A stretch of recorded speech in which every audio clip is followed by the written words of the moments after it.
ایک زمانے میں ہندوستان کے ایک چھوٹے سے ساحلی شہر میں ایک خوبصورت ساحل تھا جسے گوا بیچ کہا جاتا تھا۔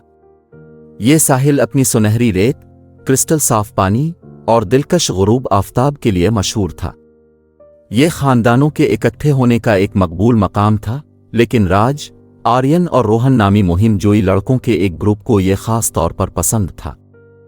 راج، آرین اور روہن بہترین دوست تھے۔ وہ ایک ہی محلے میں رہتے تھے اور تلاش کرنے اور تفریح کرنے کا جذبہ بانٹتے تھے۔ وہ بے خوف تینوں کے طور پر جانے جاتے تھے اور انہوں نے اپنا زیادہ تر وقت ایک ساتھ گزارا، ناقابل فراموش یادیں بنائیں۔ ساحل سمندر ان کا پسندیدہ کھیل کا میدان تھا اور وہ اس کی نرم لہروں اور گرم ہوا کے جھونکے کا مقابلہ نہیں کر سکتے تھے۔ انہیں بہت کم معلوم تھا کہ گوا بیچ پر ایک بھوت رہتا ہے، ایک ایسا بھوت جو بچوں کو ناقابل بیان شدت کے ساتھ حقیر سمجھتا تھا۔ کالی کے نام سے جانا جانے والا یہ بھوت ایک پراسرار شخصیت تھی جو کئی دہائیوں تک ساحل سمندر پر گھومتی رہی۔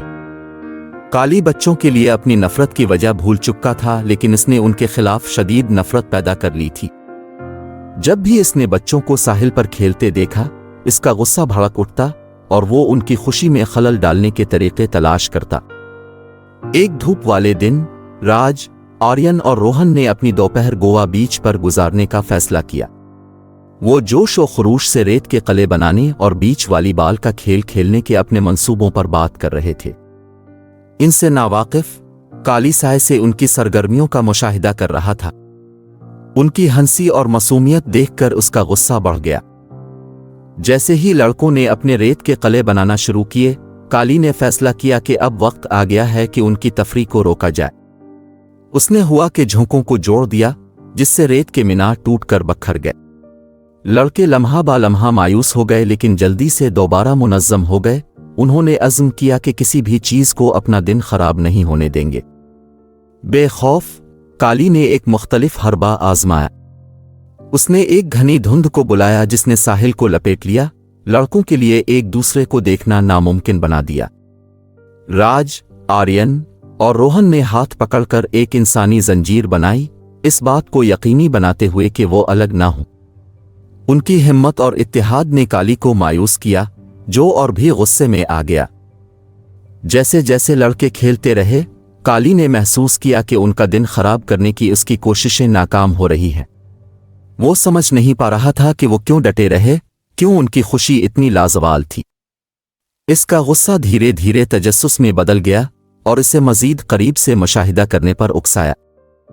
اس نے ان کی بے پناہ توانائی اور خوشی کا مشاہدہ کیا جب وہ لہروں میں چھلک رہے تھے، بگلوں کا پیچھا کرتے تھے اور ریت کی سرنگیں بناتے تھے۔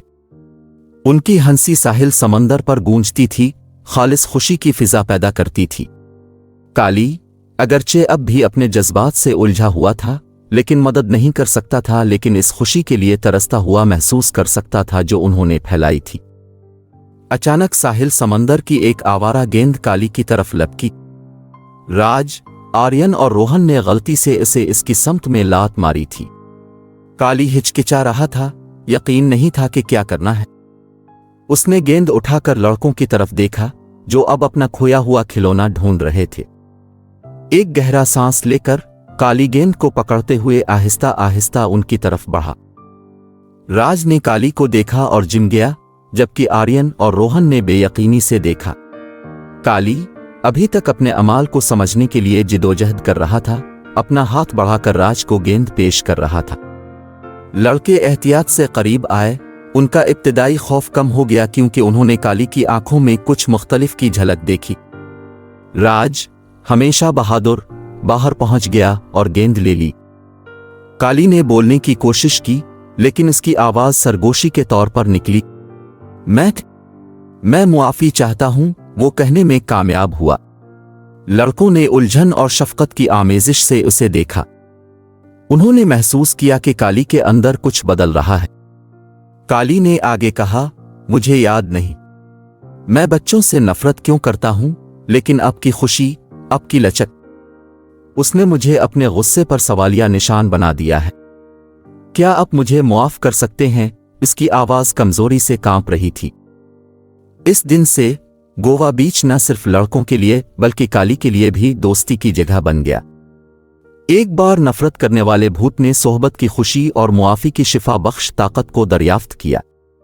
اس نے لڑکوں پر نظر رکھی، ان کی حفاظت اور خوشی کو یقینی بنایا اور ان کی مہم جوئی کا خاموش سرپرست بن گیا۔ لڑکوں اور بھوت کی کہانی پورے قصبے میں پھیل گئی، جس نے دوسروں کو اپنی رنجشیں چھوڑنے اور معافی کی تبدیلی کی طاقت کو اپنانے کی ترغیب دی۔ گو بیچ اتحاد اور افہام و تفہیم کی علامت بن گیا، جہاں بچوں اور بڑوں نے ہمدردی کی اہمیت اور بہتر کے لیے تبدیل کرنے کی صلاحیت کو سیکھا۔